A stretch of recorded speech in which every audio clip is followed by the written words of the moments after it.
Magandang buhay at welcome sa kusina ni Dan Levy. Today's recipe, sigurado akong magugustuhan nyo at sobrang espesyal ang ating lulutuin.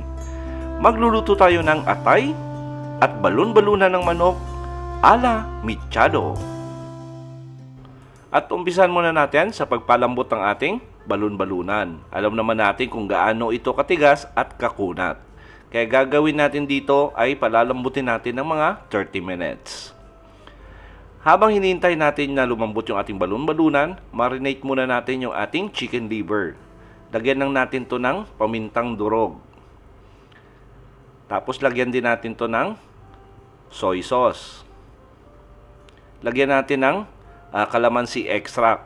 Tapos gagawin natin dito ay hahaluin lang natin na maigi. Tapos gagawin natin dito ay itatabi muna natin sa ating ref. Ibalik natin sa ating ref for another 15 minutes para lang mag-penetrate yung ating nilagay na mga seasoning. So habang hinihintay natin, gagawin natin dito ay piprito muna natin yung ating carrots at yung patatas. Yung carrots at saka patatas natin ay hiniwa lang natin yan sa katamtamang laki or tamang-tama lang na isang subo. Siguro mga 5 minutes nating iprito. Pag medyo brown na yung ating carrots at yung ating patatas, gagawin natin dito, hahango lang natin to at itatabi muna natin.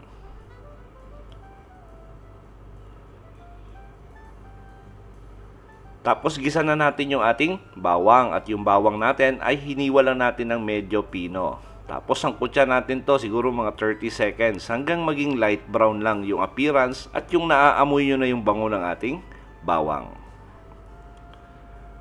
Tapos pag okay na, lagay na natin yung ating sibuyas. Yung ating sibuyas naman ay hiniwa lang natin yan ng maninipis. Tapos sangkutsa lang natin yung ating sibuyas, siguro mga 1 minute, hanggang maging translucent yung appearance nito at yung naaamoy na natin yung bango ng sibuyas.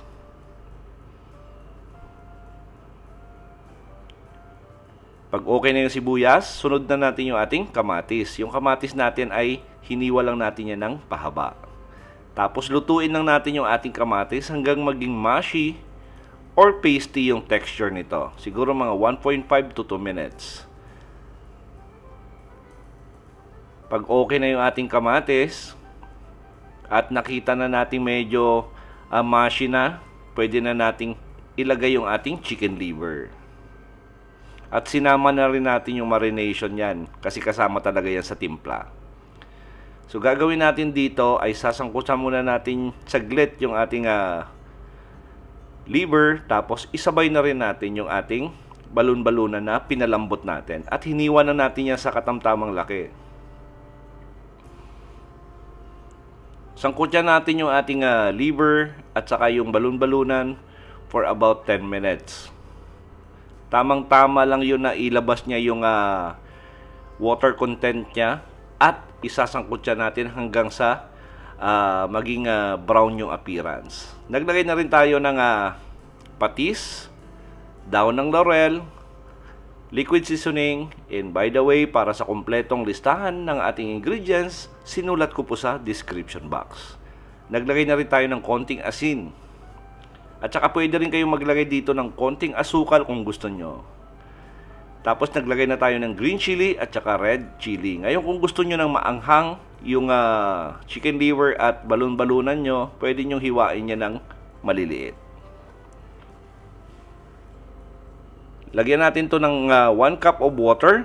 Tamang-tama lang yon para maluto natin lalo yung ating chicken liver. At pakuluan natin ng mga 10 minutes. After 10 minutes, maganda na yung pagkakaluto natin sa ating chicken liver at saka sa ating balon-balunan. Lagyan na natin to ng pampasarap. Lagyan natin to ng liver spread. So mga isang kutsara lang. Tapos lagay na rin tayo ng tomato sauce. Tapos gagawin natin dito ay hahaluin natin. Na-imagine nyo na ba yung sarap ng ating atay at balon-balunan recipe? Nako, try nyo at pwedeng-pwede to sa kahit na anong okasyon at kahit anong handaan. Pag medyo mahal yung baboy or baka, pwede maging alternative yung chicken liver at saka yung chicken gizzard or balon-balunan. Nilagay na rin natin yung ating piniritong patatas at carrots. Tapos lagay na rin natin yung ating green bell pepper. Pwede rin kayo magdagdag pa ng iba pang kulay ng bell pepper kung gusto nyo. Pero para mas mura, green bell na lang po yung nilagay natin. Tapos haluin lang natin to. Sisimmer lang natin for another 5 minutes. Mahinang apoy. Tapos, gagawin natin dyan pag okay na, lipat lang natin sa ating serving plate at pwede na nating i-enjoy yung ating atay at balon-balunan ng manok na linuto natin ala mechado. At sigurado po akong nagustuhan nyo yung recipe natin sa araw na to. Please like and share this video. Tapos kung bago kayo sa ating kusina, please don't forget to subscribe at pindutin yung notification bell para updated kayo sa mga susunod pa nating masasarap na recipe. Salamat sa panonood at ito ang Kusina ni Dan Levy.